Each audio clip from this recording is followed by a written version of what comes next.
guys, welcome to another video.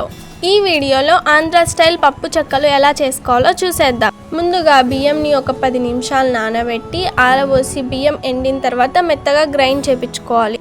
తర్వాత 1 KG బియ్యంకి 50 గ్రాముల పెసరపప్పు సబ్బియ్యం బాగా కడిగి ఒక 2 గంటల పాటు నానబెట్టుకోవాలి.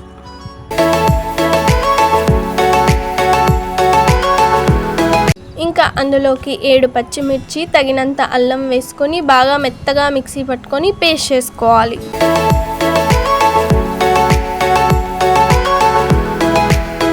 ఇంకా పప్పు చెక్కలు చేసుకున్న పిండిలో మనం ముందు మిక్సీ పట్టి పెట్టుకున్న మిర్చి అల్లం పేస్ట్ వేసుకోవాలి. అందులోకి తగినంత ఉప్పు కారం వేసుకోవాలి.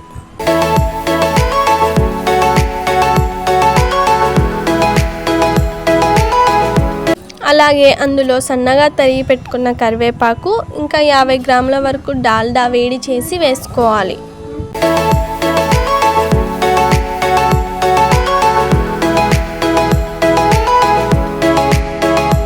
ఇంకా అందులో తగినంత జీలకర్ర వాము వేసుకోవాలి.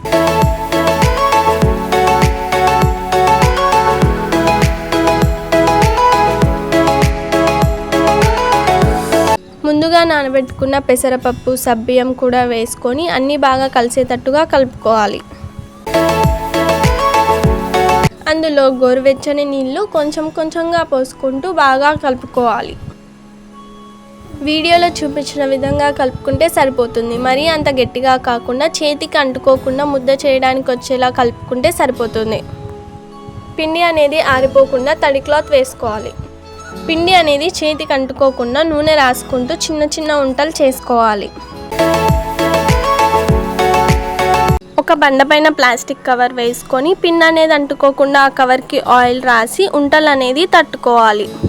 మీకు కావాలంటే అవైలబుల్గా ఉంటే ఆయిల్ పేపర్ కూడా యూజ్ చేయొచ్చు. ఇంకా ఈజీగా త్వరగా కావాలంటే ఒక చిన్న సైజ్ రౌండ్ గిన్నెని తీసుకొని దానికి కవర్ అనేది కట్టుకొని కింద ఆయిల్ రాసుకొని ఆ ఉంటల్ని ఒత్తుకోవాలి. మరీ మందంగా కాకుండా మరీ పతలాగా కాకుండా మీడియం సైజులో ఒత్తుకోవాలి.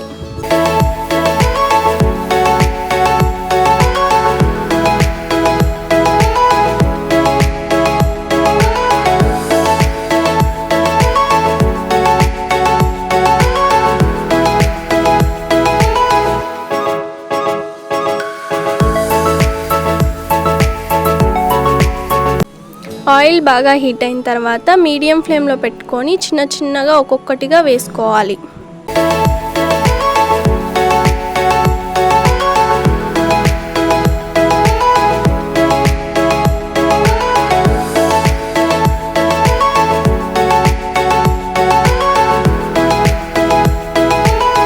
పైన నురగ పోయేంత వరకు వేయించుకుంటే సరిపోతుంది.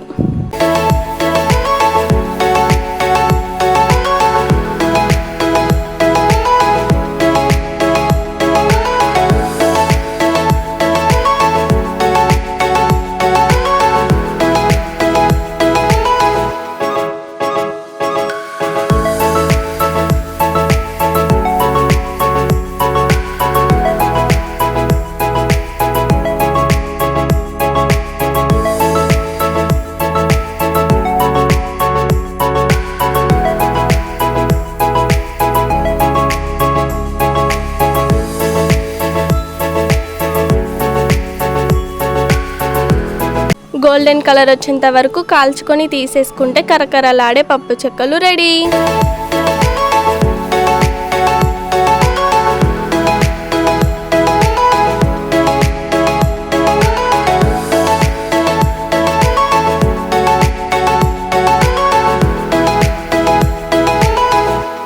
మీకు ఈ వీడియో నచ్చినట్టయితే లైక్ చేయండి. ఇంకేమన్నా డౌట్స్ ఉంటే కమెంట్ చేయండి. Please subscribe to our channel. Thanks for watching.